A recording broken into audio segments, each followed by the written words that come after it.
Hi, it's Mark Bernard here from the Bernard Institute for Cybersecurity Excellence. And today I'm here to talk about annual budgeting and planning cycles. If you want to be a top-notch leader for your cybersecurity program, whether you're a CISO title or otherwise, then you need to understand that there's a certain cycle that goes on every year, and you need to be part of that process because getting an approved budget means that you actually have a real program. And living off somebody else's budget in your organization, not so much. So without further ado, let's jump into the presentation here. Okay, so an annual business plan is so important because every company goes through this process where they set goals for the organization or they review goals from the previous year to make sure that they're still on track and it's lined up with the mission, of course. And then they talk about what is it that we hope to achieve from these goals? So how will we get there? What is the desired outcome? And how do we measure success? So if we're a $1 trillion company, if we make annual revenue increase by 10%, is that a good goal? If we have fewer customer complaints, and our products are better and we have fewer returns, so we have to supply less. There's a number of different metrics that you can look at. And certainly within the cybersecurity program, there's a number of metrics. Measured targets. We need to set some goals. So key performance indicators and the strategies to drive toward those key performance indicators. And then the results of that process. So this, if you've been a CIO or a CTO or you're an executive, of course, you've been involved in these processes probably. Sometimes some companies have an annual retreat where they take all the executives away from their busy work and their busy lives and for a week or a few days, and then they just focus on the strategic plan and how it's going and what they need to do to change it. So this is all part of the organizational, the enterprise business plan. Now, the cybersecurity business plan also needs to exist. So each of the portfolio owners or each of the executives on the executive team have their own business plans that feed into the corporate plan and demonstrate how they're going to support the program. This is a table of contents as an example of a strategic and tactical business plan for cybersecurity. So you can see it provides an outline of the company and what it's designed to do. So most companies are not created to provide cybersecurity services. There are some out there. Of course, there are many cybersecurity companies. But if you're within a bigger company, like an insurance company or a bank or a government or a pharmaceutical, you're not there to build security. You're there. Security helps provide assurance. So you need to put the company profile and what they actually do in the first part of the business plan, and then in the next section, you want to talk about the governance process. So how does the information security program or the cybersecurity program work? How does the governance within that program work? Usually, I create a terms of reference, defines who's on the team and what the roles are, the inputs, outputs. We also need to have a vision for the cybersecurity program and some strategic goals and objectives. And then we need to talk about how we're going to support it. So how do the goals and the objectives of the cybersecurity program support the overall enterprise? Okay, so you need to define that. Then you need to talk about how we support the products or the services of that company as well.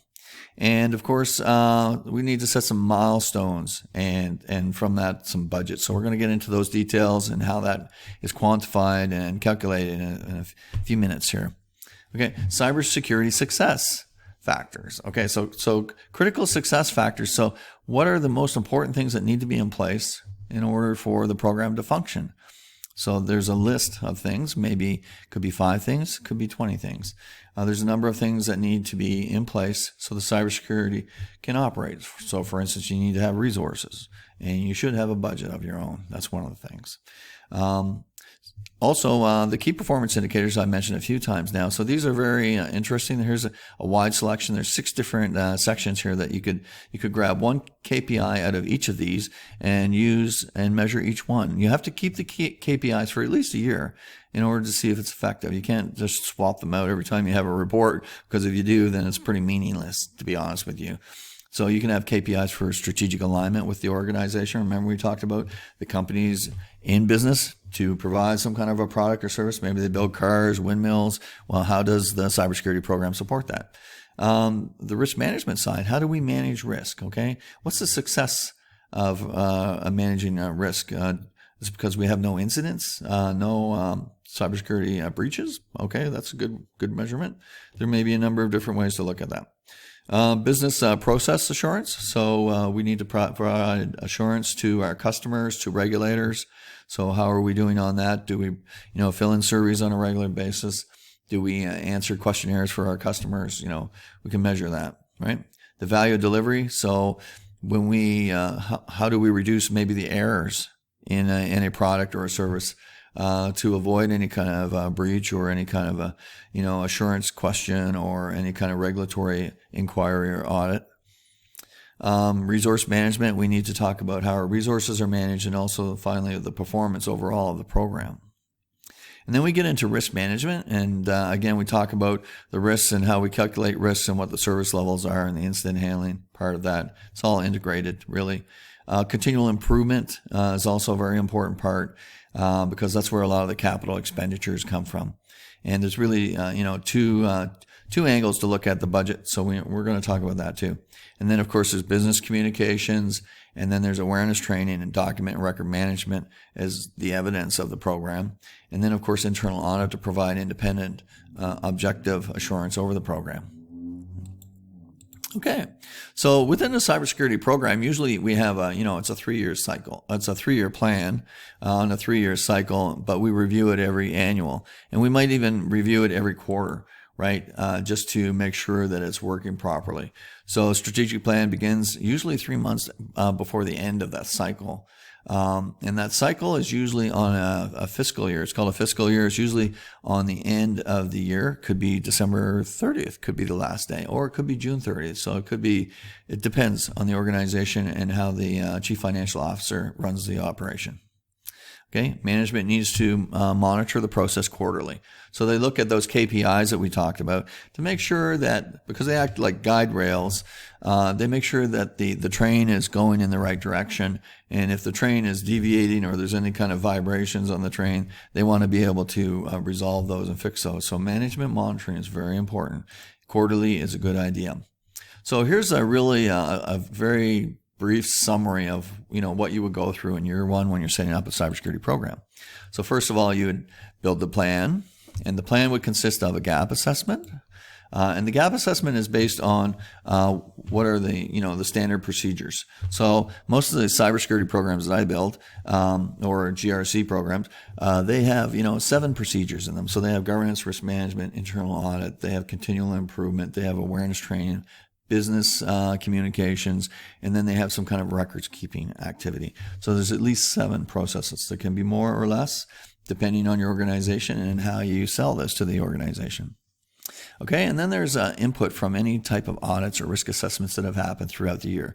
So I would suggest that if you're a brand new CISO and this is a brand new program, that you probably want to go back 2 years, maybe 3, and see what has happened on the audit side to see if things are getting shut down or if there's some dangling deliverables and risks out there that we need to address. And risk assessments get conducted hopefully on a regular basis, but it might be something new to the organization. So that's something that's probably going to develop and evolve over the next 3 years. Corrective and preventive action plans. This is a quality management system kind of approach to think about because if we document things from a quality management perspective, it's much clearer for managers because they understand continual improvement. They understand corrective and preventive action plans. So it's a good way to begin the process of documenting the project. Now, the project charter, if you have a PMO, a formal PMO, probably the project charter is the one document that needs to be defined and created and published to the PMO in order to get their approval. And once you get their approval, then you may already have executive management approval, or you may have to go there next. From this, you can create a budget because in the project charter, you're going to talk about things like resource planning, skills that are required, the duration of the project, and you can tack on some costs to that. So you can come up with an estimate on the actual projects. And then you have a new budget. The new budget would also contain, so the projects would be capital expenditures. Operational expenditures would be part of the program and the gap assessment up here that would evolve.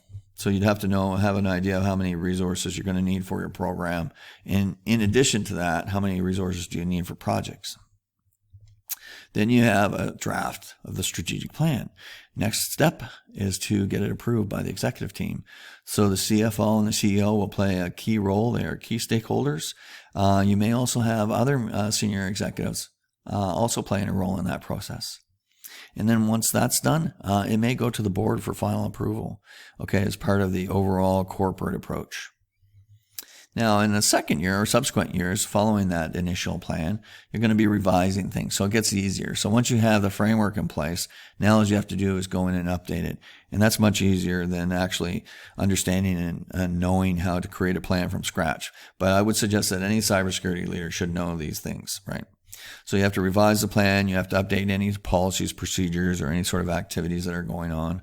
You also have to revise the budget because there'll be new projects. So old projects hopefully got finished in the last fiscal. If not, and they're carrying it forward, or you need new money for that, then you might bring those back into the budget. And then revise any sort of existing strategic plan. Okay, so as I mentioned before, some fiscal years end on December 30th, some on June 30th. So you have to find out. This is really important.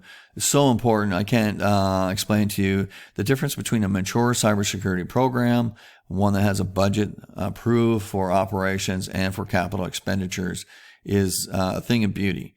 Fly by the seat of your pants and use somebody else's budget is almost going to always create trouble for the cybersecurity program, just simply because you're just not in control. Somebody else is in control, and there could be competing interests. There could be a lot of issues that come up where you won't have any money to fix a problem or resolve a risk.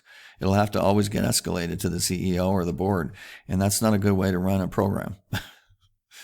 Okay, so generally we found that most operational budgets are about 8 to 15% of the IT budget. And why do we say that? It's because a lot of things that IT does are really security related. So if you think about access and identity management, vulnerability management, you think about patching firewalls or any of the peripheral devices, and the true intrusion detection systems or the ASAs. There's a lot of different things, the McAfees, the endpoint protection systems. All of these things are all security focused and related. So a lot of that adds up. So around between 8 and 15%.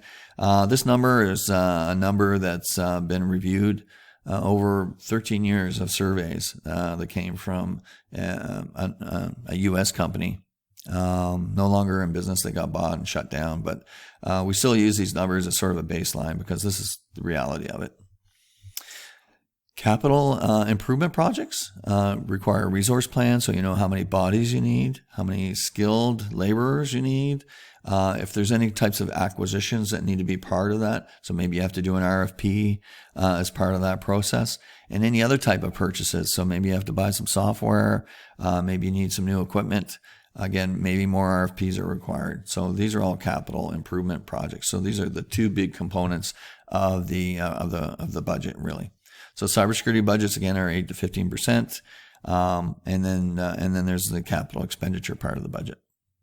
Now, let's take a look at a typical operations scenario. Let's say you're following the NIST cybersecurity framework. Okay, so identify is the first step. You want to do a review, gap assessment, risk assessment. You want to identify what the assets are. You need a scope. There's a lot of details that go into that in order to identify fully all the assets that are in scope and be able to risk assess them. And then the next step is to protect those assets. So probably you already have a lot of controls in place to manage the risk.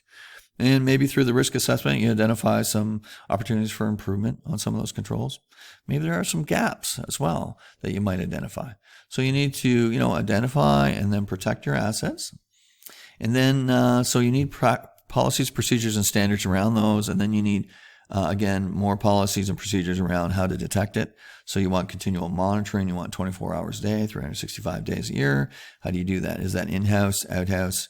If you have third parties involved, then things get more complicated because then your contracts also have to reflect the risk tolerance of the organization. And of course, you need policies, procedures, and standards, but now you may also need contractual obligations between you and a third party, which requires a regular review. Maybe it's a monthly review. That's usually what I do with my suppliers. Respond. And then you need some strategy on how to respond. Now, playbooks are obviously the best approach. Okay. Goes without saying, I think all cybersecurity leaders and professionals will agree. If you have playbooks and you create them based on what are the risks to the organization, that you're going to probably have a higher rate of success than the people that don't have playbooks. So any type of security event may require some kind of a triage, for instance, an investigation, and then determine if it's real or not, right? If it's real, then you move on to responding to it. So that's when you activate the playbook. Now, you may have some SLAs around that. You can see here we have a 15-minute acceptance for the ticket and 2-hour resolution. So there's a number of different people involved. Having a service desk set up so that you can use the cybersecurity program with it is really fundamental to, to creating a scalable solution that you can use on an enterprise that could span the globe. It could be in many, many continents. It could have many, many suppliers involved. And somehow electronically, you need to be able to communicate with people and so that everyone can get involved when they need to. And then, of course, there may be a failover as part of that event. And if that's true, then the failover site also has to have the same kind of configuration, policies, procedures, and standards, the same type of equipment so that there's no exposure from the risk side. So you need to look at this very carefully and set up the procedure. So this is operations, 101, right? And then, of course, recovery. And recovery, we are not talking about DRP or BCP necessarily. Maybe a little bit of BCP, but definitely no DRP, because we live in a cloud world now. And almost all of my customers, and I'm sure you are too, are using the cloud. And when you have a cloud involved, then all of a sudden you have real-time, hot, live data that's being replicated in multiple instances around the globe in multiple data centers.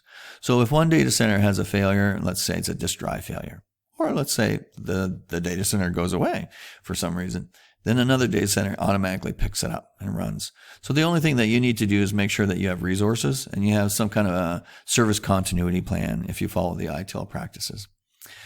2 hours to return to steady state means that this is, the team, this is the tail end of the playbook activation, is the getting back to normal business wherever you are. And normal business may entail just running operations out of a different location. If a site goes down in America, maybe you're going to fail over to the UK or Australia. Who knows, right? But those people in those locations need to know what to do. So you need to have that. And then you need to be able to come back once your site becomes available again. You need to be able to come back. And that's what recovery is all about. Now, of course, there's lessons learned. These lessons learned are so important to quality management, and a quality management system should definitely be part of any operations process. So these are the kinds of things that you would have to pay for in your operations budget. You would have to have the people and the resources in order to make this happen, right? This is so fundamental.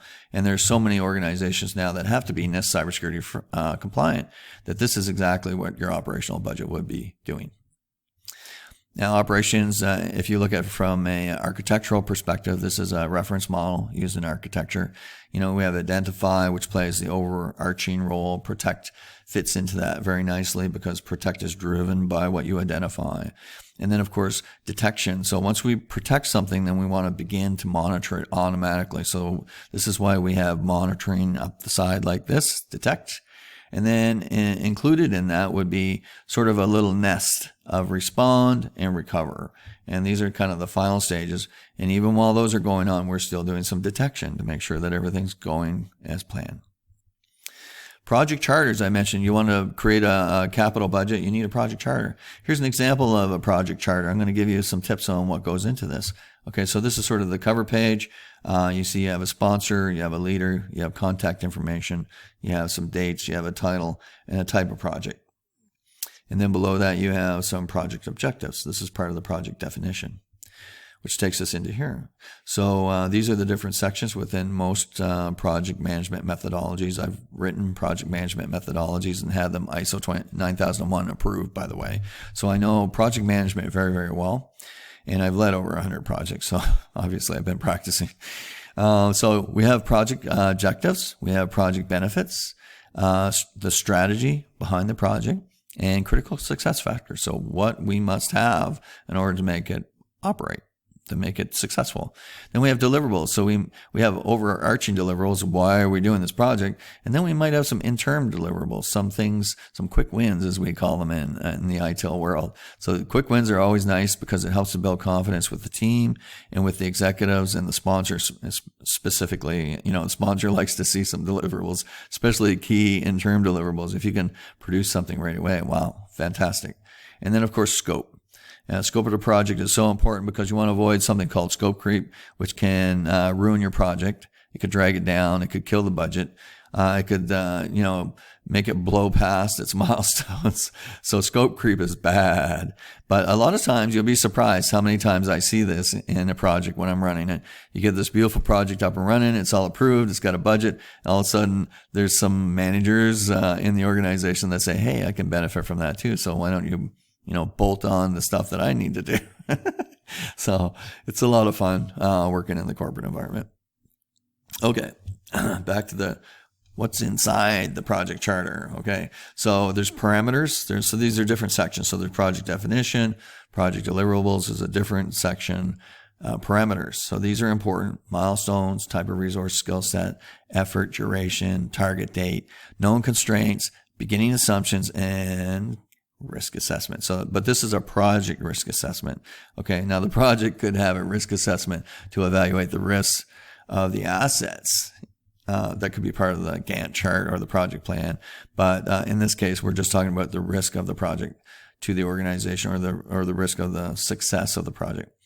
If you look at these first couple items here, like type of resource, skill set, effort, duration, and target date, these all become part of the resource plan, which we'll look at next. Project organizational impacts. Okay, so we have a project team. We have an issue resolution team. This is so important, not to escalate any issues, but be able to resolve it within the people and the stakeholders that are on the project. So any stakeholders that are going to be impacted should be on the issue resolution team. You may have some other players involved in that too. Could be internal audit, could be involved to help monitor things. Could be the CFO. Probably not the CEO, though. CEO is too busy. CFOs are pretty busy too, but there may be a few extra people on that team. Then the department's impact, as I mentioned, so they should definitely be, these are the stakeholders. Potential project priority. So is this an important project? Is this a project that's going to actually help the organization, the enterprise, achieve some of its tactical goals for the year or strategic goals? Will it drive toward the strategic goals, becoming more resilient, more tough? Maybe they want to go for IPO, right? Initial program offering. Maybe they want to be traded on the stock exchange. In order to do that, you have to pass some gates. And some of those gates include making sure that your operations are well documented and defined. So that may become a capital project. And then, of course, sign off, right? Oh, forgot to mention client responsibility. So important. So anybody that you're going to touch on that you might involve their department making changes, then you need to make sure that you define what it is that you expect from them. So this is not really a critical success factor, although it is sort of. But if you put it under critical success factor, then it's probably not very fair to the manager. It's better to just identify what their responsibilities are and then work with them on how to achieve those. And then a sign off. And the sign off by the PMO or by the executive will help get you on your way to your capital budget.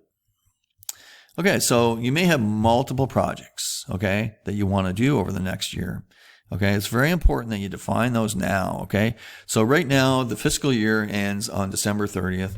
It's November, early November, okay? You're already probably behind the 8 ball a little bit because I think the budgets will probably want to be approved by December 1st because a lot of people like to go on, holidays. They have Christmas and other types of holidays that they go on in December. So December is kind of a slack month.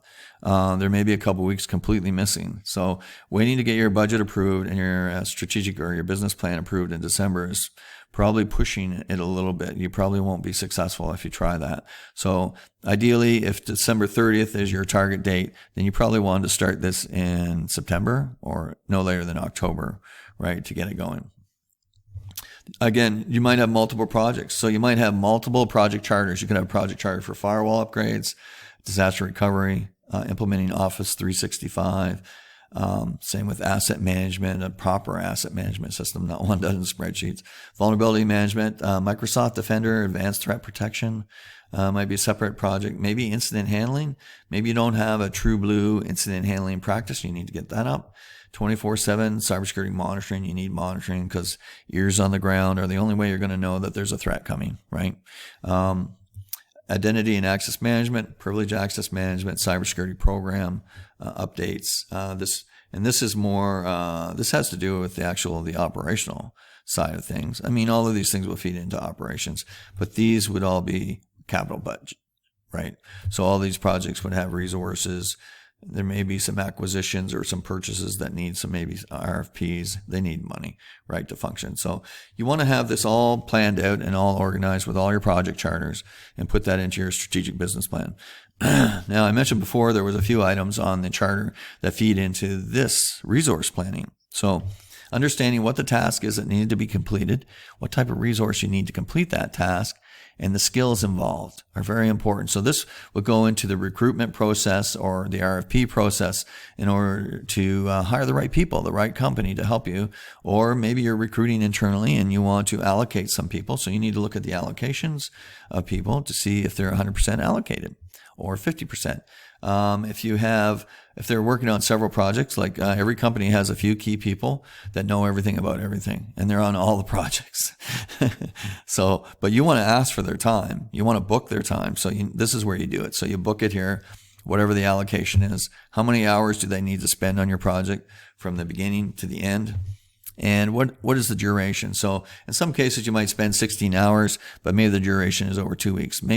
Maybe some of the changes that you need to make because of this project actually can't be implemented only through change windows, so not to disrupt the operation. Because, cybersecurity should never disrupt the operation. Cybersecurity is there to provide assurance and insurance to make sure that the operation goes smoothly and that there are no issues or any problems. So we provide a very valuable service to the organization. And then, of course, target dates. Target dates always have to be set because it's not so much of saying, okay, you did a really bad job, you missed your target date, but it's for us to learn afterwards too about what it is that we said we were going to do. And then, so we do that lessons learned thing and say, wow, could have done some better estimating, maybe. Okay, and then we get into the budget. Now, the budget has several sections. So this is the core or the operational side of it. So you have salaries of employees, you have a leader, you have a manager, you have an analyst, you might have help desk, or it could be a security operations center person. There's auditor, you might need forensics once in a while. Maybe you need a full-time, hopefully not, because if you have forensics full-time, that means that you have some problems that you have to solve, some big ones. And then there's a security governance committee. So having all those executives on your governance committee meeting, sitting around for an hour costs the company a lot of money. So you want to be able to account for that, right? And then you can see that this plan goes across here, year 1, year 2, year 3, year 4, year 5. So we are forecasting out for the full strategic term, and we're identifying what resources we need so that we can deal with this up front. So we have one analyst, one manager right across until we get to year 4, and then we're going to hire another analyst, okay? And there's no other changes to this, except for the auditor, right? So the auditor, we bring in a full-time auditor in the 4th year as well. So have a plan.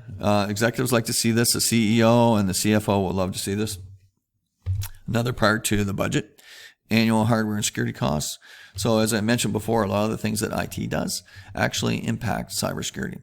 So, and you can look at the list here. It'll give you some ideas. So Splunk, so any kind of a SIEM tool, file integration monitoring, McAfee, SourceFire, closed circuit television. If you're doing physical security, it's combined and it's not property management taking care of it. It's the actual cybersecurity leader of the organization. Then you have to have that integration because there's a lot of physical security components. CCTV is one of them. Citrix, of course, helps to control access to information. So if you're working on a customer side or with a third party, you might want to control access, especially if you have to follow GDPR rules or any kind of privacy legislation. California Consumer Protection Act or the Canadian Consumer Protection Act. You need to safeguard the data from other people. And I've been a privacy and security compliance officer, and I can tell you there's a lot of things about protecting access to private information that a lot of companies have not even considered yet. And GDPR is going to push hard to try and get that realized. But we're a little ways away from that yet. So In a bank, you might have a hardware security module. This helps to manage all the encryption because there's a lot of encryption going on. Data loss prevention, you know what that's all about. It's about protecting those endpoints and also being able to detect when somebody's trying to exfiltrate data. And this could be a trigger to understanding that there is actually a cyber attack going on within your four walls. You don't even know about it. But the data loss prevention might be the trigger. Proximity cards, of course, another part of physical security. Firewall audit software. So you want to review your firewalls on a regular basis. Make sure there's nothing going on there that shouldn't be. Desktop encryption software. This usually becomes part of the endpoint protection as well as virus protection software and threat protection. So it's all part of the active threat protection kind of suite, if you like. Budget. Okay, we're continuing with the budget. Now we're going to talk about the contractors involved. So we might need some security consultants. We talked about the capital budgets. Okay, and we might need some highly talented and skilled resources for a short period of time to help make our project hum along and complete on time. You might also need external auditors, or maybe you need to do some kind of annual consultation. So you come up with a budget on that. And again, it's year 1, 2, 3, 4, and 5. So hopefully, you know, your reliance on external resources becomes less and less, unless you're not going that way. Some people want to outsource everything. Outsource costs, physical security monitoring. So any kind of SOC, again, monitoring that might be bundled together and put in an RFP. Hardware security module testing, pardon me. Pen testing, security testing should always be going on. You might do some of that as part of your quality management team, or, before you do any kind of user acceptance testing. It might be wise to also run like a burp suite or something like that in order to check your applications if they're hanging out there on the internet. And also ad hoc testing. So, you know, whenever there's a major change or whenever there's some kind of investigation that's looking at some kind of potential vulnerability, you might want to, you know, repair it or fix it and test it, right, to make sure that it's fixed. All right. Now, all of this gets approved by the board. Thank you, board. We've done a very good job at preparing our report. We want to make this presentation to you. We hope that we will get your blessing on this report and be able to continue providing the excellent cybersecurity services that we have been delivering, as we can show you in our performance reporting. And thank you very much for your time. And then, so the idea is to, you know, be bright, be very intelligent about what you're talking about. You don't know, you might have some people on that board that know a lot more about cybersecurity than you do. So you want to be bright and you want to be brief. You don't want to say too much about things, because the more you talk about something and don't get to the point, it appears the less that you know about it, actually. So smart people get to the point quickly, and they're very bright about it. And then, of course, be gone. So if you're just coming to the board to make a presentation and then leaving, once it's done, take any questions and then exit. You might be invited to stay. So we're hoping that if you have a formal cybersecurity program and a plan that matches the strategic plan, that you will be a welcome addition to the board.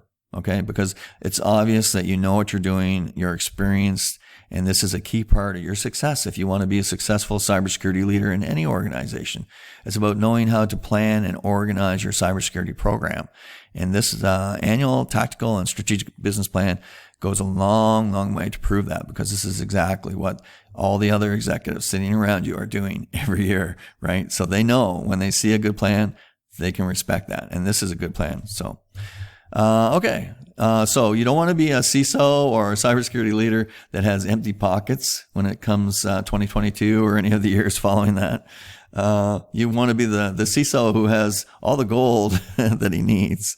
And it doesn't have to be a big bucket of gold, but you need to have enough to achieve the goals that you've laid out and that everyone has agreed to. So the executives have agreed, the board has agreed. You want to make sure that your estimates are good. Put a little fudge factor in there. If you're a good project manager, you know what I'm talking about. And be successful, right? I wish you every success. And I hope that this presentation has helped you.